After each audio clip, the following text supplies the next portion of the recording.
कालांतर के लेखकों ने समाज में व्याप्त कुप्रथा और बुराइयों को छुपाने की अपेक्षा सदैव उजागर और स्पष्ट किया है। मित्रों, महाभारत के उद्योग पर्व में इस कथा का वर्णन है जिसके अनुसार ययाति ने अपनी ही पुत्री को कई लोगों से संबंध बनाने को विवश कर दिया था। महाभारत में वर्णित कथा के अनुसार महर्षि विश्वामित्र का एक गालव नाम का शिष्य हुआ करता था जो बहुत ही निर्धन था।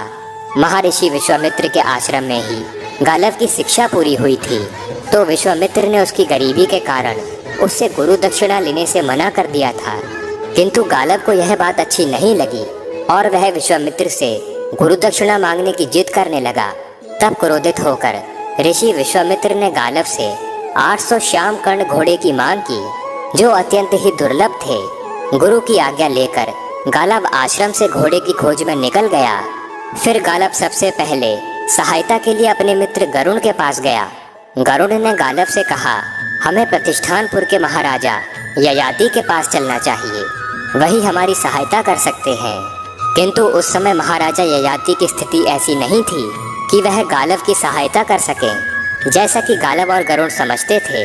किंतु कुछ समय विचार करने के बाद ययाति ने अपनी पुत्री माधवी को समर्पित करते हुए गालव से कहा, मेरी यह पुत्री दिव्य गुणों से सुशोभित है।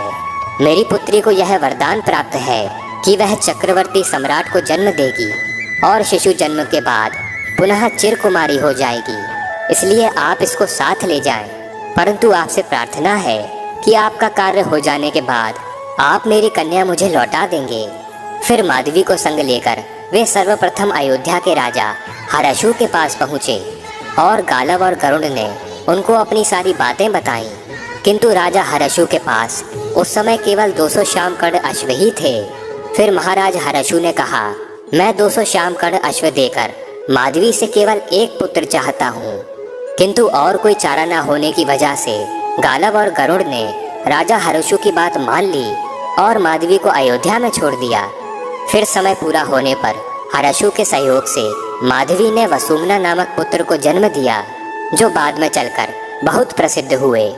अयोध्या से निकलने के बाद गालव और गरुड़ काशीराज देवदास के दरबार में पहुँचे।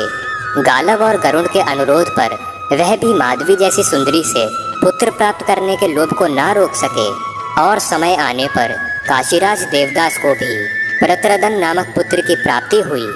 काशी से निकलने के बाद गालव और गरुड़ माधुरी के साथ भोजराज उशीनगर पहुँचे, जहाँ गालव और गरुड़ के प्रार्थना करने पर राजा कुशीनगर ने भी त्रिलोक की सुंदरी माधवी से एक पुत्र प्राप्त करके अपने उन दुर्लभ अश्वों को गालव को सौंप दिया।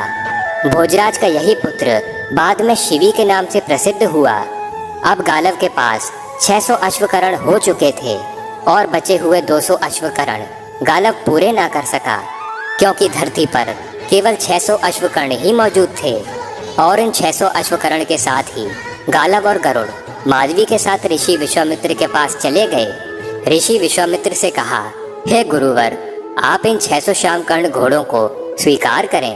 अब इस धरती पर ऐसा एक भी घोड़ा नहीं बचा है, अतः मेरी प्रार्थना है कि आप शेष 200 घोड़ों के शुल्क के रूप में आप दिव्यांगना माधवी को अंगीकार करें। फिर विश्वामित्र ने अपने प्रिय शिष्य की प्रार्थना स्वीकार कर ली और माधुरी के सहयोग से अन्य राजाओं की भांति विश्वामित्र को भी एक तेजस्वी पुत्र की प्राप्ति हुई जो कालांतर में अष्टक के नाम से प्रसिद्ध हुए। कार्य पूर्ण होने पर माधुरी पुनः अपने पिता राजा ययाति के पास चली गई। माधवी के घर वापस आने पर पिता ने माधवी का स्वयंवर कराने का विचार किया, किंतु माधवी ने किसी भी पुरुष से विवाह करने से इनकार कर दिया और वैराग्य का रूप धारण कर तपोवन को चली गई। तो मित्रों, अब दीजिए हमें इजाजत। आशा करता हूँ कि आपको हमारी यह वीडियो पसंद आई होगी।